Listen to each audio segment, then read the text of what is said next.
आज की press conference में हमारे आमंत्रण पर आप तशरीफ़ ले आए। आज की प्रेस को संबोधित करेंगे all India Muslim personal law board के राष्ट्रीय अध्यक्ष मौलाना खालिद सैफुल्लाह रहमानी साहब। मौलाना जो है सिर्फ all India Muslim personal law board के अध्यक्ष ही नहीं है, बल्कि फ़िक़ा एकेडमी भी एक बहुत बड़ी संस्था है भारत में। आप उसके जनरल सेक्रेटरी भी हैं।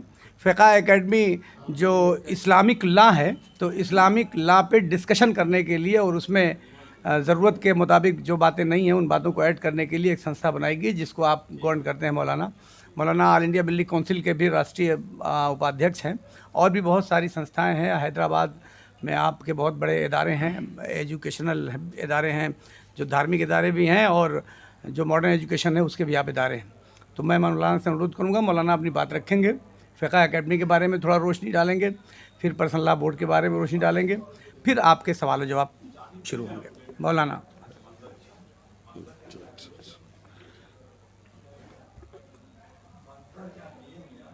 अभी हमारे चेयरमैन साहब ने दो संस्थाओं का जिक्र किया है, all India Muslim personal law board और इस्लामिक फ़िक़्ह एकेडमी इंडिया का। आपको मालूम है कि हमारे संविधान की दफ़ा 25 में आर्टिकल 25 में मुल्क के हर शहरी को यह हक़ दिया गया है कि वो अपने मज़हब के मुताबिक अक़ीदा रख सकता है, प्रैक्टिस कर सकता है और उसकी तबलीग कर सकता है।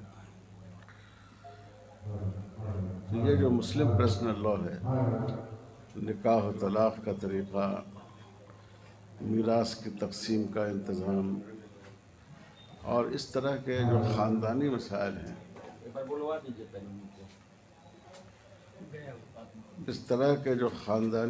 हैं, ये सब इस दफ़ा के तहत आते हैं, आर्टिकल 25 के तहत। और आर्टिकल 26 में हर गिरोह को, हर कम्युनिटी को, एक कौम में पाई जाने वाली मुख्तलिफ़ अलग अलग जमातों को उनको इख्तियार दिया गया है कि वो अपने यकीन और अपने रस्म व रिवाज के मुताबिक अमल करें। इसी दस्तूर को सामने रखते हुए मुसलमानों के मुतालबे पर अंग्रेज़ों के ज़माने में 1937 में शरीयत एप्लीकेशन एक्ट बना था, जो आज मुस्लिम पर्सनल लॉ की बुनियाद है। कि मुसलमान किसी केस के अगर दोनों फरीक मुसलमान हों तो उन पर जो कानून शरीयत है वो लागू होगा। ये सिलसिला चलता रहा, लेकिन अफसोस की बात यह है कि 1972 में जब इंदिरा गांधी वज़ीर आज़म थी तो पहली दफ़ा एक कानून आया गोद लेने के सिलसिले में, एडॉप्शन बिल आया, और उसमें मुसलमानों को भी इसमें शामिल किया गया कि वो गोद ले सकते हैं। ये इस्लामी नज़रिए के ख़िलाफ़ है, क्योंकि इस्लाम की नज़र में माँ बाप का और औलाद का रिश्ता एक नेचुरल और फितरी रिश्ता है। ये ज़बान के बोल से कायम नहीं होता है। तो उस वक्त ये तहरीक उठी और all India Muslim personal law board की शक्ल में उसकी तश्कील हुई, बना ये बोर्ड, जिसमें मुसलमानों के तमाम मकातब फ़िक्र, देवबंदी, बरेलवी, अहले हदीस, हनफी, शिया, सुन्नी, बोहरे, तमाम मसलक के मानने वाले लोग शामिल हैं और तमाम तंजीमें भी शामिल हैं। जमीयत उलमा, जमात इस्लामी और जमीयत अहले हदीस और मुस्लिम लीग, इन तमाम तंजीमों के नुमाइंदे इसमें शामिल हैं। अब इस वक्त जो ये वक्फ का मसला उठा है, तो इसमें मुस्लिम पर्सनल लॉ बोर्ड इसको पूरी तरह शरीयत एप्लीकेशन 1937 के ख़िलाफ़ समझता है کیونکہ اس میں قانون شریعت کو توڑ کر اور اس میں بہت سی دفعات شامل کی گئی ہیں جو ہمارے لیے قابل قبول نہیں ہیں۔ اور اسی طرح بدقسمتی کی بات یہ ہے کہ حکومت یونیفارم سول کوڈ کی بات کر رہی ہے۔ دستور کی دفعہ 44 اس میں اس بات کی دفعہ 44 میں گنجائش رکھی گئی ہے کہ اگر کوئی کمیونٹی چاہے اور وہ رضامند ہو تو ان کے لیے ایک کامن سول کوڈ بنایا جا سکتا ہے۔ لیکن دو باتیں سوچنے کی ہیں۔ ایک تو خود دستور میں یہ بات اس وقت کہی گئی ہے جب کہ کمیونٹی اس پر راضی ہو، اور مسلمان کبھی اس پر راضی نہیں رہے۔ اور دوسری بات یہ ہے کہ دستور کی اگر دو دفعات میں ٹکراؤ ہو تو فنڈامنٹل رائٹس کی جو دفعات ہیں ان کی اہمیت زیادہ ہے۔ تو یہ جو تمام لوگوں کو اپنے مذہب کے مطابق عقیدہ رکھنے کی، عمل کرنے کی اور اس کا پروپیگنڈا کرنے کی، اس کی تبلیغ کرنے کی آزادی دی گئی ہے، یہ ہمارے بنیادی حقوق میں، فنڈامنٹل رائٹس میں شامل ہے۔ اور یہ جو حکومت سے کہا گیا ہے کہ کسی وقت اگر لوگ اس پر راضی ہوں تو ان کے لیے یکساں سول کوڈ لایا جائے، یہ رہنما اصول میں ہیں جو دوسرے درجے کی دفعات ہیں۔ اور پھر اس میں بھی یہ بات ذہن میں رکھنی چاہیے کہ ابھی اتراکھنڈ میں انہوں نے یونیفارم سول کوڈ نافذ کر دیا، حالانکہ اس کا حق ریاستوں کو نہیں ہے، اس کا حق سینٹر کو ہے۔ اور دوسری سنستھا جس کا آپ نے ذکر کیا ہے وہ اسلامک فقہ اکیڈمی انڈیا ہے۔ مسلمان ہمیشہ قرآن و حدیث پر عمل کرنے کا پابند ہے، لیکن بہت سے نئے مسائل پیدا ہوتے ہیں، تو ان نئے مسائل کو حل کرنا یہ اسلامک فقہ اکیڈمی کرتی ہے۔ جیسے اسلام میں ایک حکم یہ بھی ہے کہ علاج کرانا چاہیے۔ اللہ نے بیماریاں بھی پیدا کی ہیں اور اس کی دوائیں بھی پیدا کی ہیں۔ اور اسلام میں ایک حکم یہ بھی ہے کہ جو دوسری مخلوقات ہیں، پودے ہیں، یہ تو انسان کے فائدے کے لیے پیدا کیے گئے ہیں، انسان ان کو استعمال کر سکتا ہے، لیکن ایک انسان دوسرے انسان کو اپنے فائدے کے لیے ان کے جسم کو، ان کے باڈی کے کسی جز کو استعمال نہیں کر سکتا ہے۔ کسی کو بھوک لگ جائے اور وہ دوسرے کی انگلی کتر کر کھا لے، اس کی اجازت نہیں۔ اب ایک سوال پیدا ہوا کہ آج کے دور میں ایک طریقہ اعضا کی پیوند کاری کا شروع ہوا۔ کسی کا ایک گردہ فیل ہو گیا ہو تو وہ دوسرے شخص سے اگر وہ گردہ لے لے اور وہ اس کے لیے مناسب ہو، موضوع ہو جسمانی اعتبار سے، اس سے اس کی صحت بچ سکتی ہے۔ اسی طرح جو لیور ہے، جتنا بڑا لیور ہوتا ہے اس کے 40% سے بھی آدمی زندہ رہ سکتا ہے۔ تو اگر کسی دوسرے آدمی کو لیور کی ضرورت ہوئی اور اس کے لیور کو کاٹ کر آدھا اس کو دے دیا گیا تاکہ دونوں کی زندگی بچ جائے، تو سوال پیدا ہوا کہ یہ کرنا درست ہوگا یا نہیں ہوگا۔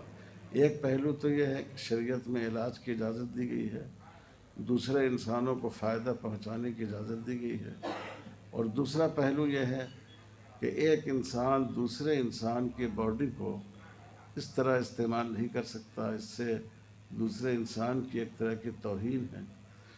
تو اب ان دونوں میں کس اصول پر عمل کیا جائے، تو ایسے مسائل کو طے کرنے کے لیے یہ اسلامک فقہ اکیڈمی ہے اور وہ ایسی چیزوں کو طے کرتی ہے۔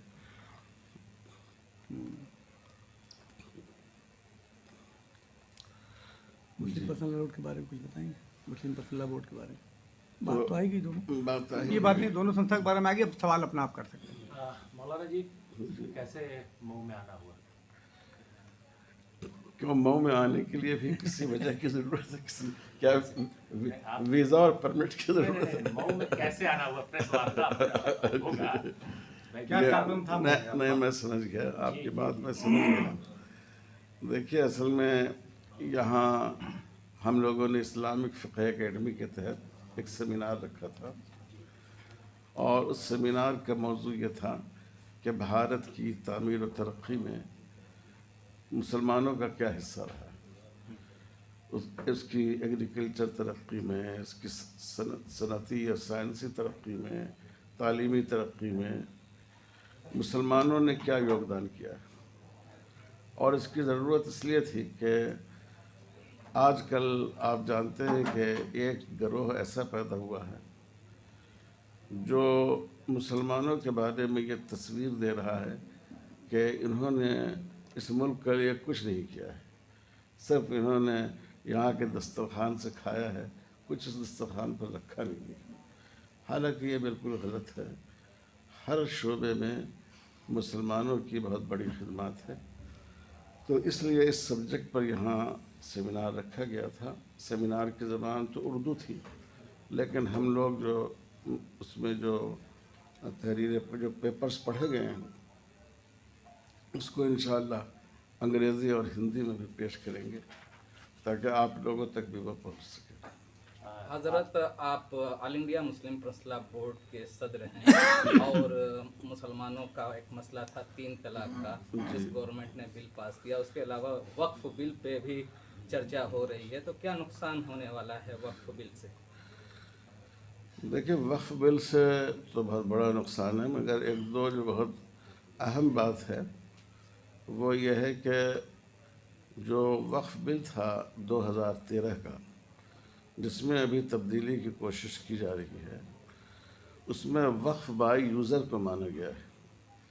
یعنی اگر ایک چیز وقف کے طور پر استعمال ہوتی رہی ہے تو چاہے اس کے لیے کوئی ڈاکومنٹ موجود نہ ہو، اس کو وقف ہی مانا جائے گا۔ ہمارے ملک میں بہت سی مذہبی استھل ہیں اور بہت سے جو خدمت کے لیے ثواب کے طور پر جو لوگوں نے کیے ہیں وہ کئی سو سال پہلے کیے۔ مسلمانوں کے ہاں بھی ہیں، ہندوؤں کے ہاں بھی ہے۔ آج اگر آپ سے کوئی پوچھے کہ جامع مسجد دہلی کا یہ آپ کی زمین ہے، وقف کی یہ مسجد ہے، آپ اس کا ڈاکومنٹ دیجئے، تو دینا کتنا مشکل ہوگا۔ تو یہ رعایت ہر مذہب کے لیے ہے، یہ ہمارے سکھ بھائیوں کے لیے بھی ہے، ہندو بھائیوں کے لیے بھی ہے کہ جو چیز پہلے سے مندر کے طور پر استعمال ہو رہی ہے اس کو مندر ہی مانا جائے گا۔ لیکن اس گورنمنٹ نے اس میں امتیاز برتتے ہوئے مسلمانوں کے اوقاف کے بارے میں یہ کہا ہے کہ وقف بائی یوزر نہیں مانا جائے گا۔ جب تک آپ کسی چیز کے ڈاکومنٹ اس کے نہیں پیش کریں گے اس وقت تک ہم اس کو نہیں مانیں گے۔ تو اس سے تو ہماری سینکڑوں مسجدیں، مدرسے اور جو اس طرح کے کام کی چیزیں ہیں وہ ساری چیزیں یہ ہمارے ہاتھ سے نکل جائیں گی اور یہ بہت بڑا نقصان ہوگا۔ مسلمانوں کا بھی نقصان ہوگا، قوم کا بھی نقصان ہوگا۔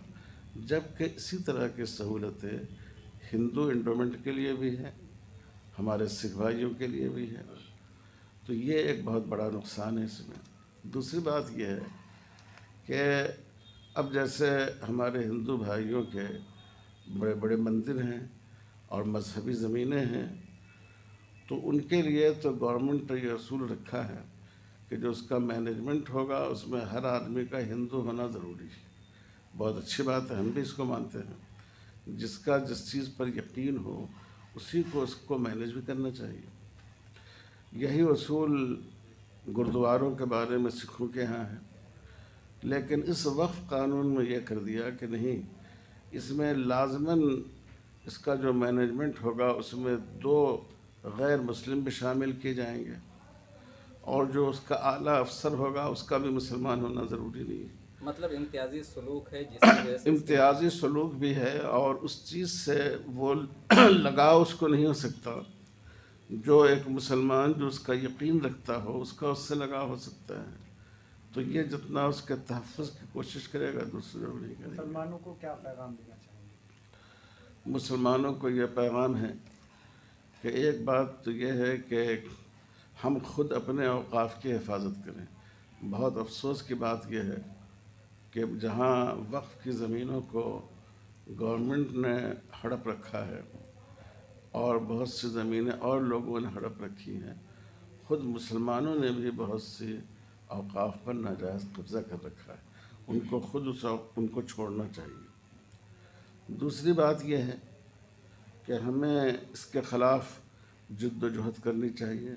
गवर्नमेंट के इसके ख़िलाफ़ all India Muslim personal law board इसकी लड़ाई लड़ रही है और इंशाअल्लाह लड़ती रहेगी। लेकिन एक बात सुन लीजिए, जब आप बात नकल करें तो ये भी कीजिए, लेकिन वो लड़ाई कानून के दायरे में और पुरअमन होनी चाहिए। हमारी लड़ाई, हमारा झगड़ा हमारे बिरादरान वतन से हरगिज़ नहीं है। हमारी लड़ाई गवर्नमेंट से है। ये इंसाफ की लड़ाई है जालिमों के ख़िलाफ़। अब आप पूछिए क्या कह रहे थे? हजरत ये जानना है जी कि नई एजुकेशन पॉलिसी आई है तो उस पॉलिसी से क्या मुसलमानों को नुकसान होगा या फ़ायदा होगा? देखिए, कुछ चीज़ें उसमें फ़ायदे की भी हैं, कुछ चीज़ें मुसलमानों के लिए नुकसान की हैं, कुछ चीज़ें सबों के लिए नुकसान की। अब ये जो न्यू एजुकेशन पॉलिसी है, इसमें तालीम का प्राइवेटेशन उसकी हौसला अफजाई की गई है। जब तालीम प्राइवेट की जाएगी तो महंगी भी हो जाएगी और जो अमीर और दौलतमंद लोगों के बच्चे हैं वो पढ़ने के लिए जाएंगे, गरीबों के बच्चों के लिए आगे तक तालीम जारी रखना मुश्किल हो जाएगा। तो ये सिर्फ मुसलमानों के लिए नहीं, सबों के लिए नुकसानदेह। 3 तलाक के मामले में हजरत, और एक बात तो पूरी होने दीजिए, और मुसलमानों के लिए एक नुकसान का पहलू और ये है कि हमारे मुल्क में जब भी एजुकेशन पॉलिसी बनी है उसमें सेकुलरिज्म का ख्याल रखा गया है, लेकिन इस पॉलिसी में जो हिंदू आइडियोलॉजी है उसको निसाब का हिस्सा बनाया गया है और जो मुस्लिम तारीख़ है उस पूरी तारीख़ को निकाल दिया गया। प्राचीन काल की तारीख़ और उसके बाद अंग्रेज़ों के ज़माने की तारीख़, इनको शामिल रखा गया है। तो ये मुसलमानों के साथ बहुत बड़ी नाइंसाफ़ी है, जुल्म है, ज़्यादती है। ये मौलाना साहब, जालिम भाजपा सरकार है या कोई और जिसके खिलाफ आप लड़ाई लड़ना चाह रहे हैं? आप बताइए, इस वक्त गवर्नमेंट किसके है? भारतीय जनता पार्टी की। जाहिर है हमारी लड़ाई किसी ख़ास पार्टी से नहीं, हमारी लड़ाई उन लोगों से है जो देश के संविधान को नुकसान पहुंचा रहे हैं और उनसे हटकर ऊपर उठकर कदम उठाना चाहते हैं, चाहे वो भाजपा हो चाहे दूसरी पार्टियां हों। मौलाना जी, आपने वक्फ बोर्ड के बारे में बताया, तमाम चीज़ों के बारे में बताया, लेकिन केरल के पूरे गांव को वक्फ बोर्ड ने अपना कह दिया, तो वहाँ की जनता कहाँ जाएगी? इस पर क्या कहें? तो अदालत हमारी किस काम के लिए है? एक तो यह है कि कोर्ट जो है वो इसीलिए तो है ना कि कोई बात अगर गलत कही जाए तो वो उसको केस को सुने और फैसला करे। यह तो माना ये भी जाए, तो कहा जाता है कि वक्फ बोर्ड जहाँ दावा कर देता है वो उसका हो जाता है, कोई अपील नहीं की जाती। ऐसा बिल्कुल नहीं है। आप सोचिए ये कैसे हो सकता है? कोई आपके घर पर आकर दावा कर दे और उसका हो जाएगा। और केराला वाली जो बात है उसकी भी केराला गवर्नमेंट ने वजाहत की है, गलत प्रोपेगेंडा किया जा रहा है। यह माना जाए मौलवी साहब कि भारतीय जनता पार्टी की जो सरकारें हैं उनके विरुद्ध आप लामबंद होकर एक मुहिम शुरू करना चाहते हो, जिसके लिए आप मऊ लामबंद कर रहे हैं लोगों को। देखिए, हम तो मसला पार्टी का नहीं, अगर ये काम कांग्रेस पार्टी करे तो हम उसकी भी मुखालफत करेंगे। हमारे लिए मुद्दा असल है, हमारे 70 सालों में तो इसकी कांग्रेस ने अहमियत कुछ भी नहीं नहीं। किया। कांग्रेस के दौर में भी हम लोगों ने एजुकेशन किया है, शाहबानो केस के बाद में खुद वक्फ के सिलसिले में, वक्फ का जो कानून था हम लोगों ने कोशिश करके 2005 में बदलाव हम लाए, उससे भी वो काफ़ी नहीं हुआ। फिर हम लोगों ने रखा गवर्नमेंट के सामने 2013 में जो आया, तो वो बहुत अच्छा कानून था। अब उसको बदलने की कोशिश की जा रही है। आपको मऊ में आए हुए 24 घंटे हुए, वक्त को लेकर आम जनता के बीच आप गए हैं, क्या आपको किस तरह का आभास हुआ है? मतलब ये किस पहलू से आप पूछ रहे हैं? जैसे कि वक्फ का बिल पेश हो गया, देखिए, यहाँ जितने यहाँ की जनता में हाँ, आप जब 24 घंटे बिल्कुल, से हैं, यहाँ के लोग हुकूमत के इस अमल से, उसके इस रवैये से बहुत ज़्यादा नाराज़ हैं और वो मुस्लिम पर्सनल लॉ बोर्ड से ख्वाहिश कर रहे हैं कि आप सड़कों पर निकलें, हम आपके साथ निकलने को तैयार हैं, लेकिन बोर्ड ये चाहता है कि हम एहतजाज करेंगे मगर तशद्दुद से बचते हुए। सड़क पर नहीं निकल के बल्कि कानून का सहारा लेंगे। कानून के दायरे में सड़क पर निकलना भी कानून का एक तरीका है, जी कानून के दायरे में रहते हुए हम इसको करेंगे। आराम से। 3 तलाक के मामले में थोड़ा सा जानना और लोगों चाहते को सवाल करने अब 3 तलाक को छोड़िए, अब तो अब छोड़िए कानून बन गया, खत्म हो गया। अब दो सियासी जमातें हैं जी जो बीजेपी के साथ हैं और जिन्होंने मुसलमानों का वोट लिया है, जी उस पर क्या कहना आपका? क्या आगे है, उनको सियासी कोई सवाल से क्या सियासी लेना देना? नुकसान होगा? देखिए, हम तो उन दोनों पार्टियों से, यानी तेलुगु देशम से और ये बिहार के क्या नाम नीतीश कुमार से, उनसे हम लोगों ने दरख्वास्त की है कि वो इस बिल की हिमायत नहीं करें। अब भी हम यही दरख्वास्त करते हैं। उन्होंने कुछ तरमीम पेश की है उसमें, जो बाद में जो 14 तरमीम आई है उसमें उस नीतीश कुमार जी की तरफ से और चंद्रबाबू नायडू की तरफ से भी है, लेकिन वो नाकाफ़ी हैं। इसलिए हम आप लोगों के माध्यम से दोबारा इन दोनों लीडरों से दरख्वास्त करते हैं कि इसमें जो मुसलमानों के साथ ज़्यादती हो रही है वो इसको दूर करें और हम लोगों की बात सुनें, उसको समझें, उस पर अमल करें। एक पूर्व मंत्री हैं जो पहले सनातन मुस्लिम थे, अब सनातन धर्म में आ गए हैं अच्छा, जी जी। और 3000 रुपये महीना दूंगा, ये सुविधाएं दूंगा, इसके बारे में क्या कहना चाहते हैं? इस पर हम सिर्फ हंसना चाहते हैं। मेरी नज़र में ये हंसने की बात है। जो मुसलमान हैं वो क्या 3000 रुपये के लिए मुसलमान हैं? उन्होंने इस्लाम को समझा है, उनका इस्लाम पर यकीन है, वो समझते हैं कि ये धर्म सबसे ज़्यादा इंसानी फितरत के मुताबिक, इंसानी ज़रूरत के मुताबिक है, इसलिए वो उस पर कायम है। तो ये तो एक मजाक है। अगर मैं अपने सनातनी भाइयों के लिए कहूँ कि आप आ जाइए, हम 5000 रुपये देंगे, तो ये तो दुरुस्त भी नहीं है। हमारे यहाँ जो धर्म परिवर्तन का कानून है उसके लिहाज से भी, और किसी ऐसे इंसान के लिए जो अपना ज़मीर रखता हो उसके लिए ये बिल्कुल काबिल कबूल नहीं हो। और क्या आज़ादी के बाद हमेशा मुसलमान राजनीति के शिकार हुए हैं, चाहे किसी भी पार्टी की सरकार रही हो? वो तो आप ज़्यादा जान सकते हैं। आप मेरे से ज़्यादा उम्र के हैं, आप बता पाएंगे। ये बात सही है कि चूँकि हमारे मुल्क में जब ये मुल्क आज़ाद हुआ था तो 2 राय थी। एक ये थी कि वोटिंग जो हो वो हर कौम की उसकी आबादी के तनासब से, जितने वोट उसके पड़े उतने उम्मीदवार उसके माने जाएं सियासी एतबार से। और दूसरी ये राय थी कि हर हलके में जिसकी अक्सरियत हो उसको मुंतखब समझा जाए। इस दूसरी राय पर अमल हुआ तो जाहिर है कि उसकी वजह से मुसलमानों के लिए सियासी मैदान में दुश्वारियाँ पैदा हुई। तो ऐसा होता रहा है।